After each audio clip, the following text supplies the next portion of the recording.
Hey ho, creepy friends and weirdos, and welcome to Strange Vibes Horror and Weird Fiction Podcast. I'm your sinister host, Sylvia.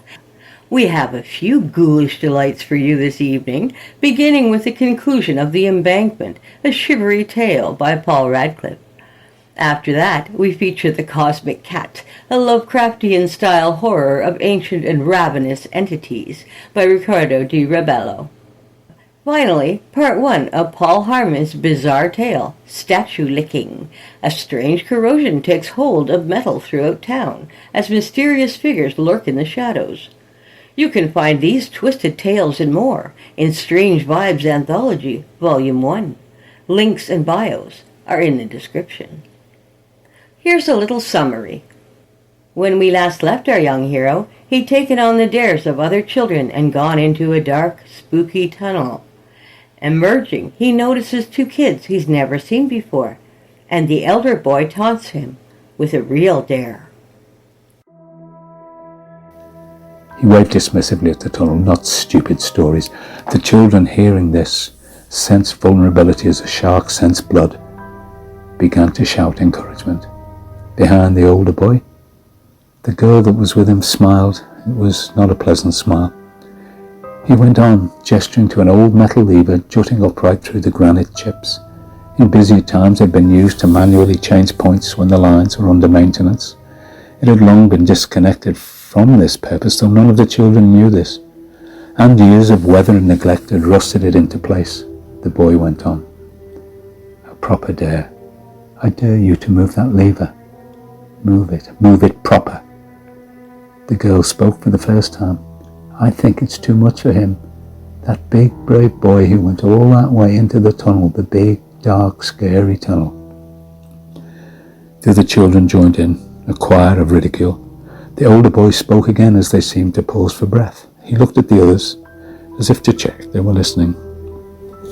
He took a step toward the smaller boy, and he looked intently into his eyes. Did you see Jimmy? He pulled the side of his face down in grotesque mockery and slurred and twisted his words. Did you see him? There was no reply. The derision had a bitter, keen edge to it now, and the girl spoke again. She asked if he had seen the railwayman. She made scratching, clutching motions with her hands to emphasize the question. The actions of a man scraping soil from his face in unbroken darkness. It was beyond anything the child had ever heard, harsh and bleak. Something that went far beyond the game, far beyond any childish wish to belong. An earlier chant resumed. Dare, dare, dare, dare. It grew louder. The boy stepped towards the lever. He gripped the icy metal, and flakes of rust fell to the snow. His fingers felt frozen through the dampness of his thin woolen gloves, and there was a vibration in the rails. The chanting had stopped. He could no longer see the children. He thought he heard a voice faint in the distance. He pulled. There was a split second when he heard the locomotive, and in that instant the lever slipped and he fell backward across the rail. The boy glimpsed a girl's face, a smile framed by whirling, twisting snowflakes, a black sky, stars glittering, and then all was black. In a turmoil of wheels and scraping iron, the locomotive passed. The screams began, awaking from nightmare. The children saw blood pooling, and much, much worse. They ran to the ladder, frantically making their way upward to the darkened embankment, scrambling and pushing, heedless of nettles and broken glass. They hurried to the rotting gaps to escape the horror and blame that would follow. Heedless, they ran through the streets. They could hear the locomotive in the distance, and there were tendrils of steam near the lever, fading rapidly, and blood was scattered along the lines. On the embankment, the boy and the girl looked at each other. Their eyes held each other's gaze for a long moment. The girl smiled as if recalling a pleasant memory. They had both died in a long-ago air raid, crushed by falling walls and far beyond rescue. All that remained to them was an eternity of jealousy and malice, and they would never leave. And had any remained to have seen, had any been watching, they would merely have seen the pair fade into waning silhouettes until they vanished into the thickening snow. The boy and the girl did not measure time. They would linger, and they would watch. And on the embankment there was a stillness. There is a stillness.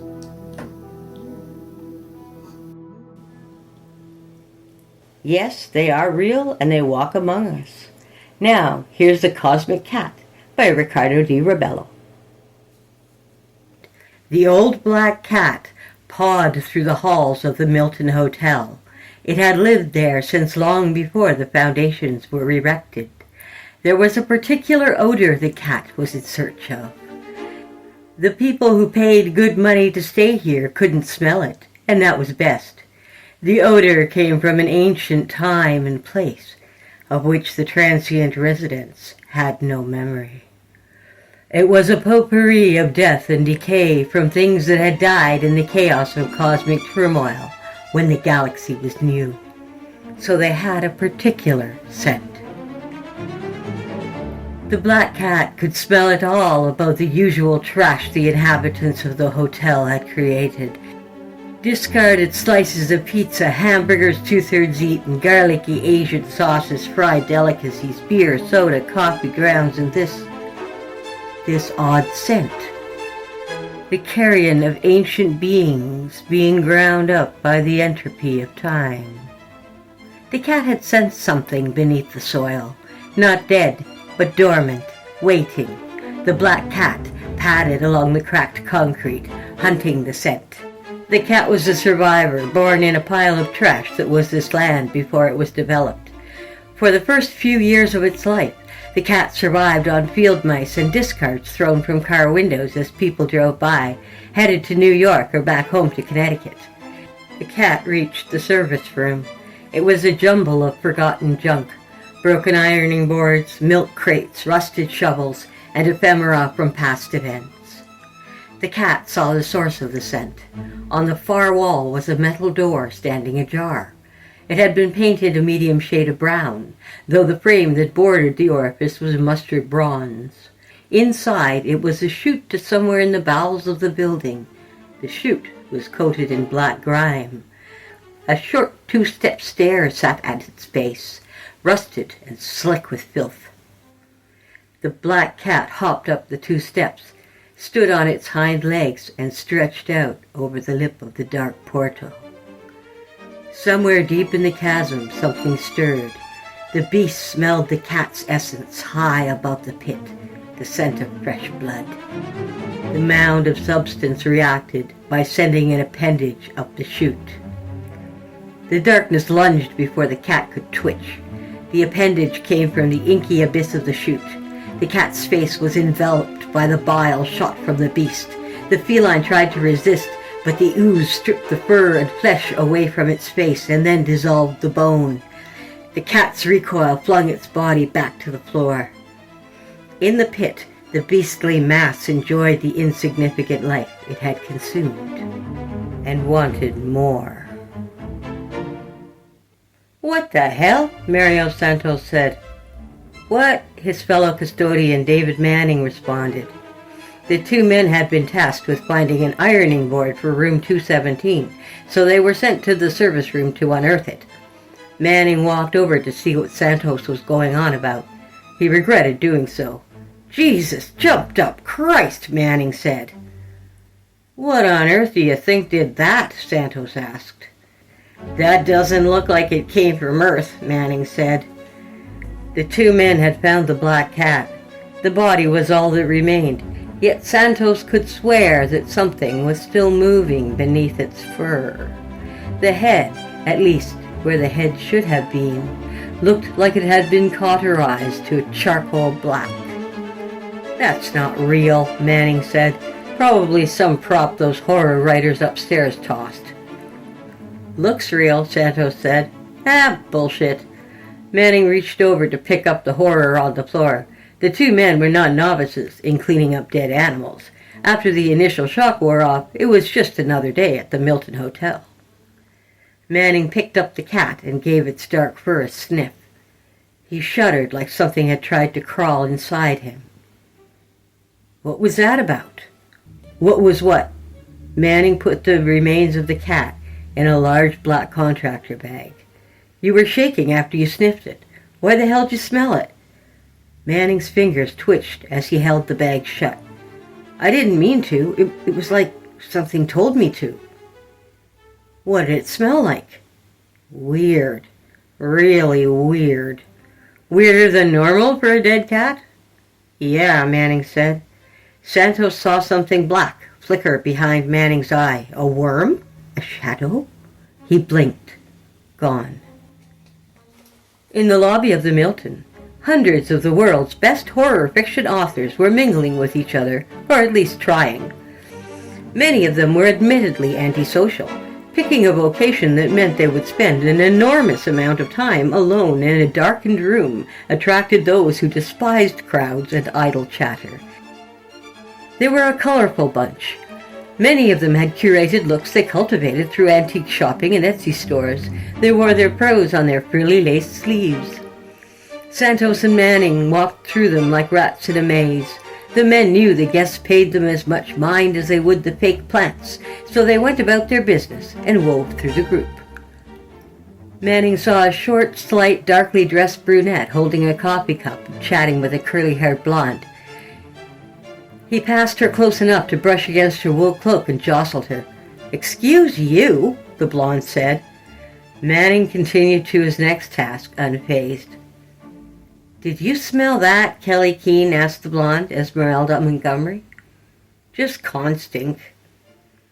"No, that was off." "Whatever. I've got perfume for this exact reason. See, I put it on a handkerchief, and if a smelly guy goes by, I dab my brow with it." Still, it felt wrong. A hulking man in a stretched iron maiden shirt lumbered past. "Now that's B.O., Keene said. "Agreed," Montgomery responded, and lifted her handkerchief into the brow position. A wave of nausea came from Keene's belly and washed up her throat. She covered her mouth to stem the tide. "Are you okay?" "Just felt nauseous." Montgomery, still holding her golden orange mimosa, nudged her friend with an elbow. "Pregnant?" she both asked and declared. "Not again," she said, pressing her palm to her belly. "The last time her body turned on her, she couldn't write for 6 months." Both women laughed, but inside of Keene, something stirred. Sometime later, inside the service elevator of the Milton, Manning was not faring well. "You okay?" Santos asked. Manning didn't respond at first. He stared into his cupped palm, trembling. "I don't feel right," he finally said. "Something's moving inside." "I told you not to eat that old sushi in the break room fridge. Who knows how long it's been there?" "So hungry," Manning replied. He looked at the hand he coughed into. What had come out of him was black and writhing. He sensed there was more inside of him.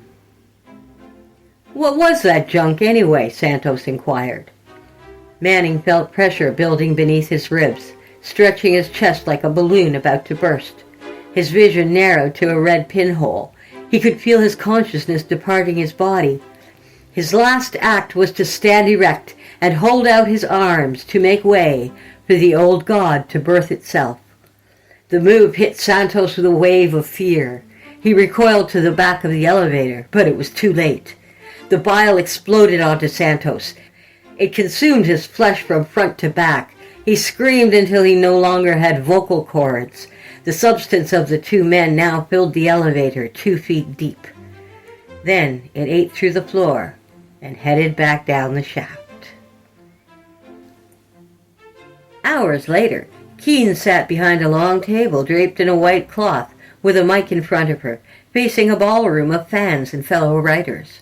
The panel was called Women of the Weird and had some of the most successful ladies in cosmic horror fiction. It had Keene, Montgomery, Tammy Dunn, Sakura Ichiba, and Enya McKinnon. Sweat formed on Keene's head. This felt unnatural to her. She was always cold. Her husband joked she was the only person who used an electric blanket to sleep in August, but here she was, sweating. Keene attributed it to nerves. She was a huge fan of Dunn and McKinnett's work, and it gave her a tinge of imposter syndrome sitting on the panel with them. "Hey, are you okay?" Montgomery said as she sat in the chair next to Keane. "Still a bit off," Keane said. "Relax, this will go by quick. The moderator only gets to ask a couple of questions before time runs out. Then we go drink." Keane grabbed her stomach. "You know I don't drink." Keane was in her own internal world at that point. She had washed away in the heat of fever and the fear of the panel. It felt like something was moving inside of her. It made Keane feel disconnected from her own body, like she was a spectator watching a horror unfold in real time. At the back of her throat, Keane felt a tickle. Something moving. She picked up a napkin and coughed into it. Keane could see people in the audience flinch. Since COVID-19, any innocent cough was met with fear of plague. Cons especially were breeding grounds for aggressive bacteria long before COVID. It was just a tickle, though, or so she thought. "Good morning, everyone," Jennifer Lynch, the panel moderator, said. The greeting snapped Keane back into the moment. She was relieved and horrified at the same time. "Welcome to our panel, Women of Weird. I'm Jennifer Lynch, and today we are lucky to have 5 amazing women authors of cosmic horror fiction. To my right, we have Kelly Keane, Esmeralda Montgomery, Tammy Dunn, Sakura Ichiba, and Enya McKinnon." The crowd cheered while the thing inside of Keane churned.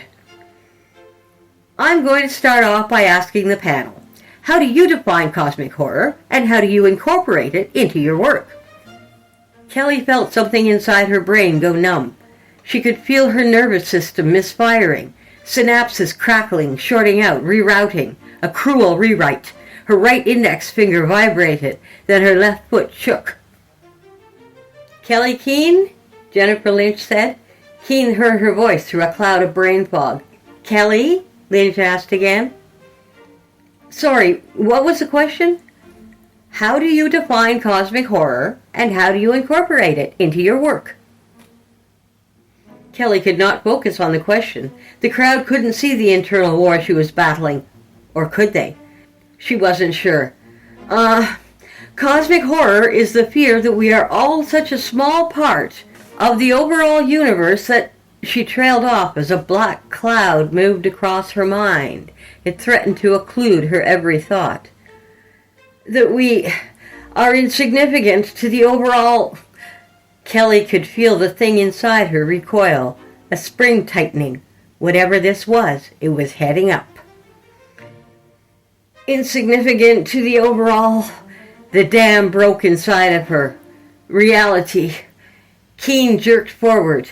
A thick stream of bile poured from her mouth, liquid at first, then congealing on the tablecloth like living tar. The audience gasped. The bile pulsed. The skin around her lips bubbled, peeled, and vanished. Her jawbone clacked as if trying to scream. Then her body dissolved in the wave. It was consuming her, erasing her.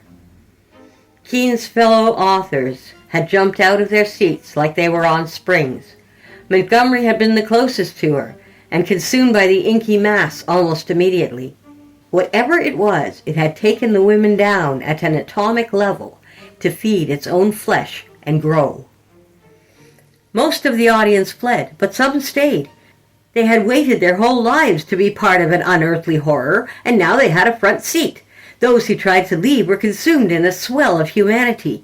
The doors were not wide enough to accommodate the crowd all at once. They crashed into each other and, like the mass, formed a collective of arms, legs, and mouths, screaming in horror and anguish. The room had become a crucible of nightmares. A lone attendee stood firm, chanting in ancient tones, arms raised at the mass. He spoke from the Book of Ivan, like a priest in a trance, until the horror curled around his ankle and devoured him toe to hip. Those lucky enough to make it into the foyer found no relief. The ooze that had once been the custodians was devouring its way into the lobby. For a collective so well versed in horrors, you would think they would have some understanding of how to deal with such things, but alas, they did not. The wave of humanity in the hall met the wave that had come down the stairs and elevators and formed a tsunami against the front exit. The doors and windows held, briefly. Then they shattered. The crowd burst through like fish escaping a ruptured tank, blood-slick and howling as they poured into the street. There was no name for it. It was the consumptive matter of space and time, entropy made incarnate. It had waited in silence.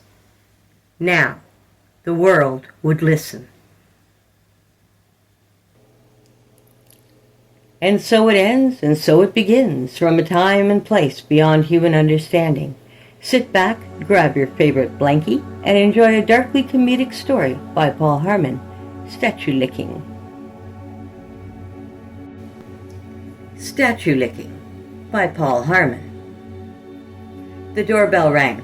At the front door was Jerry Tebbett, one of Begley's police officers, and behind him, squeezed together on the front porch, were three well-dressed and solemn-looking elderly citizens. "Cliff," Jerry said through the mesh of the screen door, "I'm following up on a complaint I've received regarding you." "What's going on?" "You're a scourge on the community," a tight-lipped and thin-cheeked woman standing behind the constable hissed. "That's what's going on." "You should be locked up," her mustachioed, red-faced companion continued. I stared at him. His bravado disappeared, and he ducked behind the burly shoulder of the police officer. The second woman wasn't so easily cowed. "And have the keys thrown away," she finished, looking me dead in the eye. "What's the problem, Jerry?" "Where were you last night, if you don't mind my asking?" "I was here." "Can anyone verify that?" "No, it was just me home alone." "Why? What's the problem?" "Someone spotted you on the outskirts of town last night." Jerry Tebbett took a deep breath, giving the impression he was building up to say something he couldn't quite believe he was about to say. "There's been allegations you were licking the statue at the roundabout on the edge of town," he blurted out in a sheepish rush of words. "So," I ambiguously replied, neither confirming nor denying the allegation. "And what's it got to do with this lot?" "We're representatives of the local Lions Club," the second woman, who seemed less fearful of me than her two companions, replied. "We help fundraise the statue and are responsible for looking after it." "Are these your so-called witnesses?" I viewed the three figures standing behind Jerry Tebbett with scorn. I doubt any of them could see or hear much. These wrinkled old busybodies look ready to keel over at any minute, if you ask me. "Can't you arrest him for destruction of public property?" the first woman asked the constable. "That statue cost upwards of $150,000. "Did you see me do any such thing?" I asked the woman directly. She glared at me but shook her head. "No," she admitted, "but we know it was you." "You're a junkie and a deadbeat, Cliff Simpson," the other woman, standing near the stairs, said. "Always have been." I turned to look at her. "Well, even if I was licking the statue," I responded, "it's hardly an act of vandalism, is it? It's not like that can cause any damage." The man behind the police officer popped his head up, his outrage overcoming his fear. "You're licking it so hard it's dissolving away," he claimed. "It's like your tongue is made of acid," one of the women added. I shook my head. "That's a stupid theory, and you can't prove it." I turned to Jerry. "Have I actually broken any laws?" The constable shook his head. "No," he replied, "but I think it would be a good idea if you stopped." "I'll take that under advisement." The constable ushered the three visitors back towards his patrol car. "Just wanted to let you know I'm aware of what you're up to," Jerry Tebbett said on the footpath, "and if I catch you, I'll arrest you for destruction of public property." The red-faced man finally found his resolve and gave me a smug smile before disappearing into the back of the police vehicle. "You should lock up those old geezers for wasting everyone's time," I called out, but they were gone. My phone rang after I closed the door and was back inside my house. It was my friend Eddie. "The cops were just here," I said to him. "They reckon I was licking the statue at the entrance to town. I was so out of it last night, I can't remember what I was up to." "Go look in the mirror, then." "Why would I want to look in the mirror?" "So you can stick out your tongue and see what color it is, you idiot." "Oh yeah, good idea." I went to the mirror in my bathroom and stuck out my tongue. Instead of a normal-looking pinkish-colored tongue, mine was a worrying shade of dark yellow, coppery bronze color. What do you know? It was me after all. I was a bit out of it myself, Eddie laughed. Eddie, with his straight black hair growing down his forehead, covering his eyes, giving him a permanently boyish look. He had a botched hip operation when he was younger, so walks with a limp. The failed procedure making him lean backward, so when he walks, his arms flip-flop in front of him like he's balancing himself. His limp has become as natural as his smile and easygoing manner. My tongue's gone gray, Eddie replied. Maybe the police will come knocking at my door as well. Mate, you should pace yourself with this renewal. It's doing strange things to everyone who's taking it, and I know what you're like when you get hooked on something new.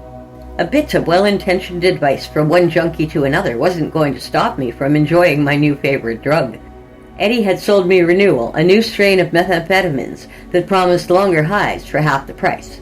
It was being trialed in Begley to iron out any kinks before they took it to the cities. It made life worth living, and there was no way I was going to stop. It was after midnight, and I felt like I was driving in a Grand Prix as I planted my foot further down on the accelerator of my car. The senses of every nerve in my body were heightened. The neurotransmitters in my brain were zapping, and I felt I had enough energy to skim across oceans and leap over Himalayan mountains. Yet the calmness I felt was rapturous. A mixture of untapped stamina and being at one with myself was a high that beat all highs. Heroin, cocaine, speed, marijuana, I'd tried them all, but this Renewal must be the drug angels took. The roundabout was coming up, and in its center I saw the statue. It was made from bronze, stood 8 feet tall, and cemented into the ground, and would have weighed a ton. The pose of the lieutenant, dressed in English military regalia and holding a sword in one hand, looked menacing. The sculptor had crafted a ready-for-battle expression on his face. The statue's lips were pursed, his eyes cold and unforgiving, and his other hand was outstretched, as if he was pointing to vast undiscovered lands in front of him that he wanted to conquer. I mounted the roundabout and screeched to a halt, my front bumper centimeters away from the statue's bronze leg. I was a vampire chasing the veins of its victim, a werewolf after the flesh of its prey. I knelt by the legs, my head giddy, my body tingling and my breath deep. The ecstatic expectation of something beautiful only seconds away. I latched my lips around the knee of the leg and sucked for all it was worth. I had wondered why they even bothered to put up a statue in the first place. Begley wasn't much of a town. It was large enough to accommodate a Kohl's, a Woolworths, and an Aldi. There was a McDonald's, a KFC, and a Pizza Hut, and Chinese and Thai restaurants. There was an RSL club, and a caravan park stood at the edge of town alongside cricket and rugby ovals. The main street was a palm tree-lined boulevard that contained council chambers, a library, accountants and solicitors' offices, a post office, and clothing store chains. Begley was one of the many unremarkable towns littered throughout Australia, its mood dependent on the success of the crops in the nearby districts. I dreamt of moving to Brisbane or Sydney, to move among strangers and be invisible in a city of millions. Walking the same footpaths, seeing the same buildings and people day in, day out was depressing. So I escaped from Begley in another way, by using any drugs I could get my hands on. I survived by working as a bus driver, driving high school students to school and back twice a day. They'd thump on the steps of the bus as they barged on, pushing and shoving each other out of the way. Their limitless teenage energy, unshackled from the disciplines of school, principals, or parents, meant it was always mayhem. Join me next week, Sunday at 9 p.m. Eastern Standard Time, for the thrilling conclusion. Until then, my friends, stay strange.